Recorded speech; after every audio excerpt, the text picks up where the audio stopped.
Muy buenas tardes, buenos días, buenas noches para todos los que estén viendo esto a través de Voces y Destellos y ¡pam! El podcast Rudyman 7653 en Twitter, Instagram y TikTok. Y damas y caballeros, en serio, ya lo vieron, el mito, la leyenda. Los noventas no serían los noventas sin este señor. 90s wouldn't be 90s without this gentleman right here, ladies and gentlemen, Dr. Alban. Hi. Hi. Mr. Alban, how would you like to be called? It's okay, we're good with it. Anyone you choose is okay. Excellent.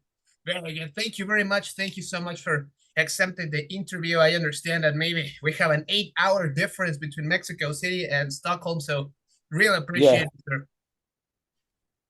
All right. So first of all, how you been? How's everything? I understand that you're touring all over Europe. You're massive in Europe, and we remember here in Latin America and especially in Mexico, we remember your music and we say, "Oh man, we would love him to show something, or I don't know, to throw some music, or because we miss him. We miss him in the parties." And how you been? How's everything? What are your latest projects? What are you working on right now? Well, I've been good. Just as you said, touring a lot, Europe, been everywhere. And there's a new duet I just did with a Nigerian guy that lives in Holland, and there's Show Them. So that's a new track, and it's Dr. Alban with this Nigerian guy that lives in Holland. Perfect. So we have this new track, Show Them. Nice. And I understand that you have also been supporting a lot of artists from, I guess, not only in Nigeria, well, all over the world, because I have seen that you have a big amount of featurings and collaborations with people from all over the world. Tell me, how does it feel to be a person that is being requested all over the world? Like I said, I am in Mexico, but I guess you also give some interviews in other parts of the world, like, for example, Argentina. How does it make you feel to being requested and loved from people all over the world? Well, it feels good. I think that they love what I did before, and they still love what I do, and that's how I get the request. And if I feel the track is good, I wouldn't say no. I just go ahead and do it. That's right. That's amazing. And since you I guess a lot of people remembers you from the song "It's My Life." I understand that it's not the only thing that you did, but tell us a little bit about the experience when you got to, first of all, to Europe, because as far as I made a little research, to be honest. I saw that you were studying for dentistry. Yeah. What happened in the between when you said, "Okay, I am studying dentistry and now I'm going into the music"? How did that happen? Well, it did happen because when I was studying dentistry in the university, I was a DJ. I used to play as a DJ to make some money to support the studies. So while I was a DJ, we made a track. Me and Dennis Pop, we made a track, and that was "Hello Africa, Tell Me How You Doing." And that track got really very big, and I was still a student in university. So, but I finished university, so I had to leave dentistry totally after that because we had success in the first track. Track, Hello Africa, yeah. Well, as far as I can see, you have a lot. I saw gold records, platinum records. I mean, your wall is covered with them. So yes. Yeah. And tell me, okay, I understand that if you're studying dentistry, you also have to tell mom and dad, "Hey, that's a decision. I need to talk with you guys." And guess what? Music is giving me a little extra cash, so I'm gonna stay there. How was the response from your family, your friends?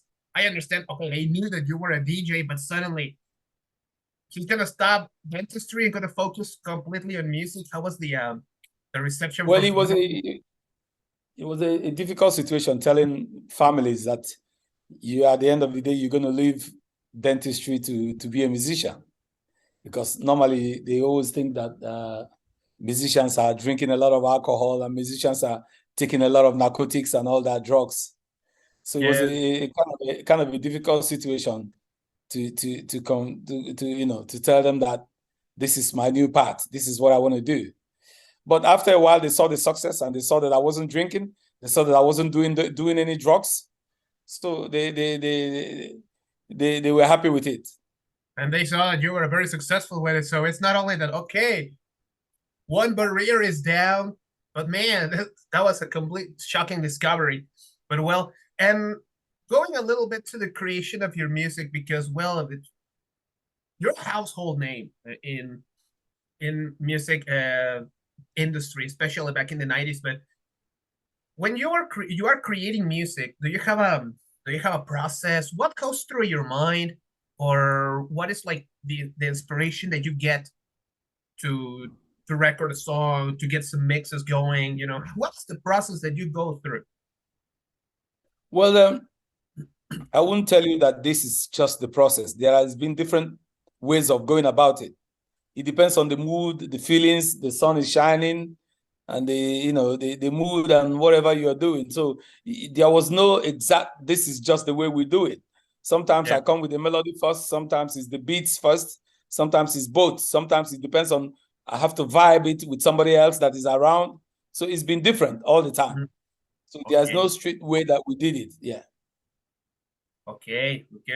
So basically it comes from the sensation, right? The feeling that you get in the moment. Yeah, the feeling and the environment and the vibe and who is with you and, Okay. And for example, when you released the album, the one back in 2007, Back to Basics, what was the feeling that you were getting there? Because, well, I understand that, first of all, the single, Don't Joke with Fire, for example, was a big thing. It was a real big success, especially in Europe.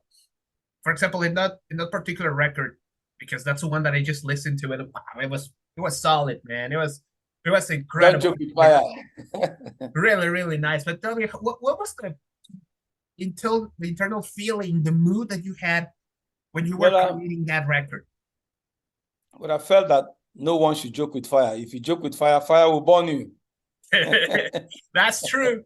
That's completely true. If you ever joke with fire, fire will burn you. So, of course. So that's just the truth. So I needed to tell people that mindful, do what you want to do, but there's a limit. You can go to everything, and you don't go over that limit. If you go over that limit, fire will burn you.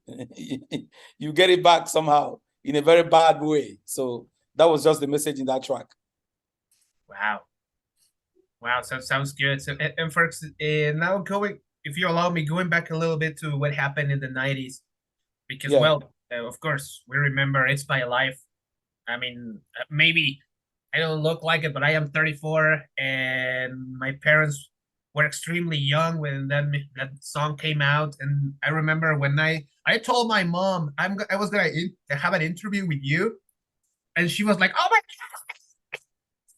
Because we were very young that time, and immediately she just played that song, and after that she started to play One Love, and she started to play a bunch of things that she had, because she's a big massive fan of you. And she said, "Oh my God, I can't believe I live in another place, man, because we don't live together with Mom. Well, we have different lives." It was obvious. But well, I mean, in that moment, in that moment of your career, what was the feeling that you got from people, especially, for example, "It's My Life," and everybody started to dance and jump and sing it? In that moment, that particular moment, what did you see? What did the people tell? What was your appreciation of the things? Well, the song was just the lyrics. I think that many people saw the lyrics as a kind of thing that they told to their parents.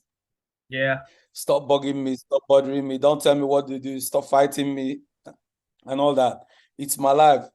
I got my life. I got my life. I have to determine what I want to do. I have to do things that I want to do. Don't bug me. Don't tell me what to do. So a lot of people felt that it was an anthem for them to use against their parents.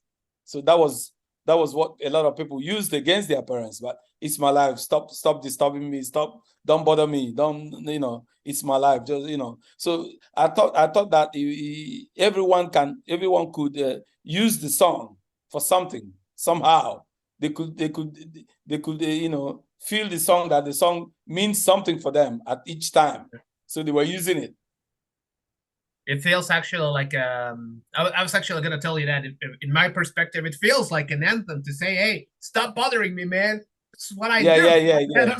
That's how it felt, And also, also the rhythm and the music, I telling everybody it's my life, but I'm not doing anything wrong, man. I'm doing something that makes me happy. I feel happy with it. Just I don't know. For some reason, I also felt it. Of course, this is my little perception, but it was like, this is what I do, but I want to share it with you. You don't like it? You don't like it? Sorry. Yeah, exactly. Yeah. Exactly. That was what it is. It's my life. Just take it or leave it. Exactly. This is how it is. Oh man, that was great. And tell me, from all the music that you have created, because it's a lot. That's a lot of material that you have created. Which one you feel is the one that probably you remember the most? Okay, maybe a lot of people can say, well, it has to be It's My Life because it was like the biggest hit or whatever.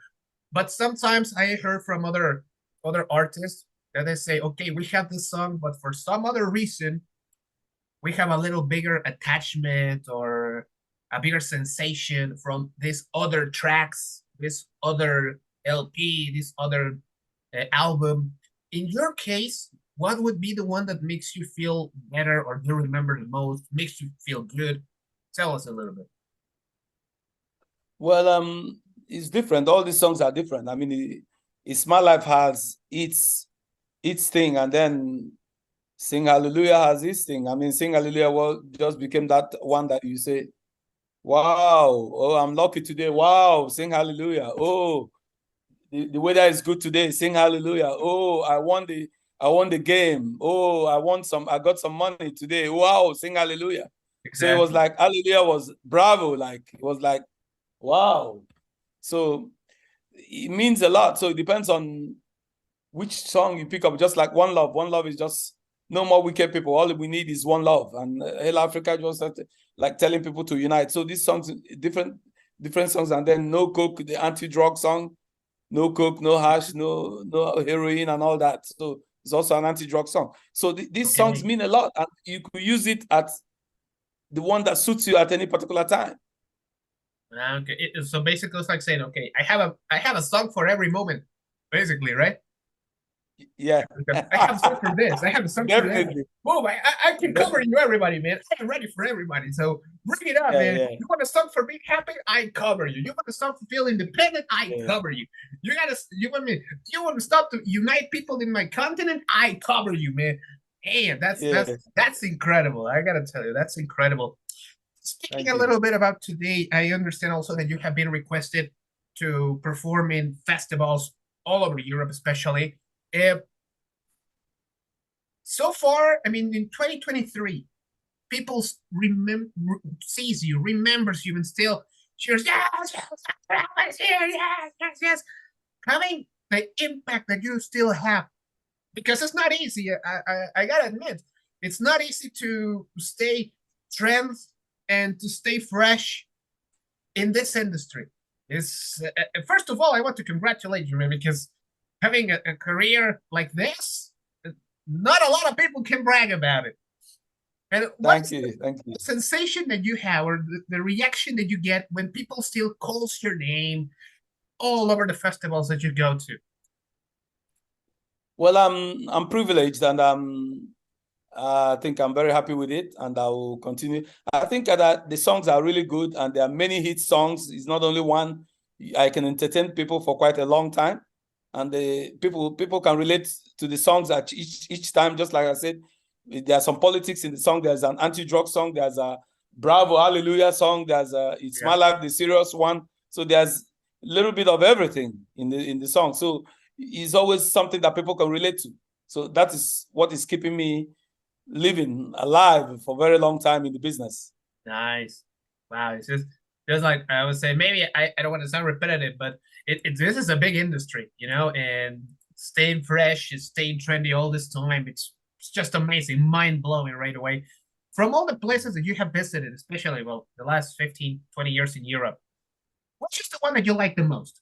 I mean, we're gonna be in Latin America, so no hard feelings for anybody here. But No, which but I've been a lot. I've also been a lot in Latin America, I and you have the vibes in Latin America is very hot. It means a hot weather, and the people love. They dance. They bring in their dancing shoes. They bring their drum sets.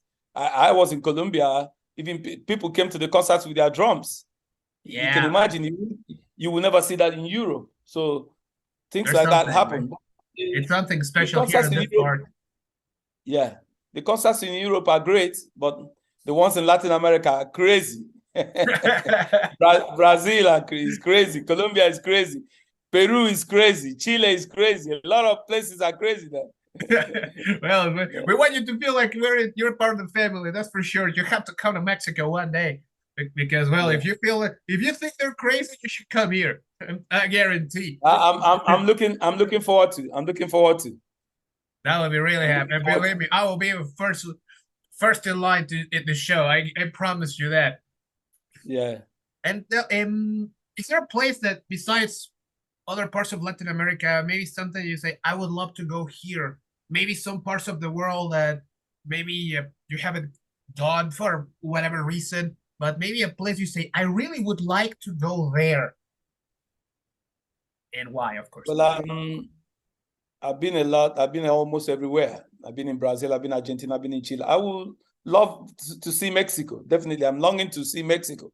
I'm going to show you the Really, pyramids. one I'm of going to the show you mezcal, tequila. I'm going to show you the mariachis and everything, man. Believe me, I'm going to be your personal driver if you want, man. yeah. I'm Excellent. really looking forward to. Oh, man, that would be awesome. That would be really, really cool. Now, Yeah. speaking, I would like to also speak a little bit about your other project, which is the Doctor Records. That I understand that you also use it not only to promote your music, but also to find other talents. Tell me, how does this project develops? What is like the foundation of the project of Doctor Records and Well, the artists it's a that lot you're of working with? it's lots of artists that needed a breakthrough. So they thought that I had a breakthrough already and I have a record company, so they could go through me. So people went through me, and quite a lot of them became successful, definitely. So it's just a way out. They saw that I was successful, so they tried to go through me to get to be success, to get the success they needed. So we really broke some tracks Nice. from the Doctor Records as well. Do you recommend some particular artist? Maybe you say, hey, you have to listen to this guy, you have to listen to this girl, you have to listen to this group, precisely from Doctor Records, and you say these are hot right now, or maybe start of the people that you're helping that you say this guy, whew, he's gonna make it big. Well, for the last few years now, we didn't break anything. I'm not doing so much on that part. I'm only doing more of Alban stuff. Okay. I'm not doing so much about Doctor Record stuff. So now I concentrate a lot on Alban stuff. That's what I'm doing now. Okay. Then you have to tell us if you're working on something new, man, because actually there's a lot of people. I guarantee you. First of all, maybe I'm bringing the example of my mother because I promise you, guarantee you, it's not a joke. She's a massive fan of your work, and she begged me to ask you this. Are you gonna release something new? Are you working on something in particular? Greetings to your mom. Greetings to your mother. Yeah. Tell her it's something new is coming. But most of the things I do now is duets. I do a lot of duet. Like the one I did with the American girl, Change. That song, Change. Change, Yes. got to change. You got a voice, so use it. Freedom is your choice. That's a duet. And then this new one, Show Them, is also a duet. So I'm doing more of a duet stuff. This new one that just will come out next week with this guy, from Holland. It's also a I duet. guarantee you, she's gonna listen to that. I mean, actually, she was showing me the Back to Basics album. Yeah. She was using it a lot. She was using it, just playing it. She was, I don't know. I mean, it also became like some sort of national anthem for her. Yeah.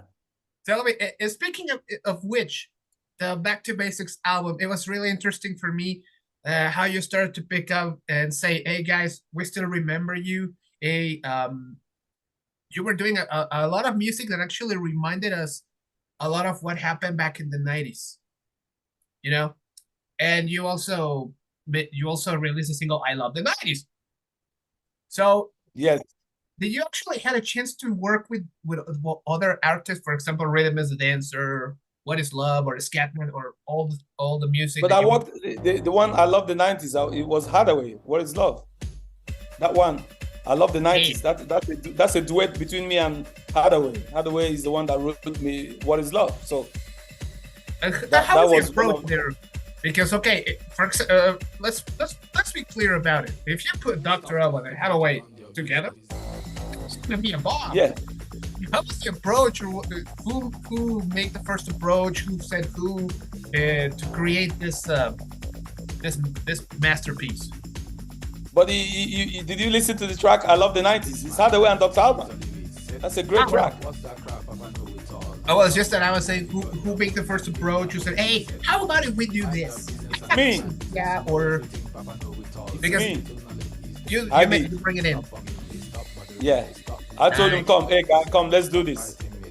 Damn, I guess when he listens to that proposal, he was like, "Hey, when do we start?" Right? Yeah, that was it. Well, we think of doing something new again. Anyway, both of us. So we'll be releasing something again.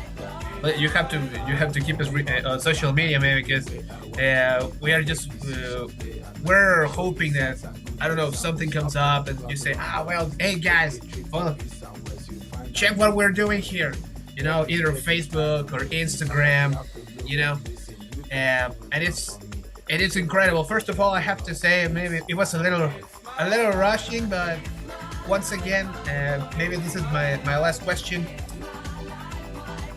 What is new for Dr. Alban? What are you going to do? Tell me a little bit about what's new projects, new shows, performances. Where can we see you performing live? What are you going to do? Well, what is going to happen this summer that is coming now? May, June, July, August is a lot of festivals in Europe. And then probably some couple of them in Latin America, and I guess we need to come to Mexico. And then it's gonna be like duets and writing new songs, and then working on this new track, Show Them, the one I have with Sam Dochi, Dr. Alban and Sam Dochi, Show Them. Wow, that's what I'll be doing. That's gonna be great. That's gonna be great. Really, really. We're looking forward to it. I guarantee you, we're really looking forward to it in this part of the world. We really want to listen to more material. We want you to come here to Mexico. We're gonna treat you like a king. I guarantee that. I can definitely guarantee you, man. You're gonna be treated like royalty here. And thank you so much. Thank you so much for giving us this little time. Thank you so much for letting us get into your house because we understand your home. Thank you so much for your time. Really appreciate it. Damas y caballeros, ladies and gentlemen, this is Dr. Alban. We're going to put also the social media so you can follow you, either Instagram or Facebook. We're going to keep in touch. My Instagram is Dr. Alban Official. Everything is Dr. Alban Official. Dr. Alban Official. You heard it, people. Ya se la saben, ya lo escucharon, Dr. Alban Official. Búsquenlo en Instagram, Facebook. Se despide de ustedes. Rudyman 7653, Twitter, Instagram y TikTok. Damas y caballeros, una vez más, one more time, let's give it up for Dr.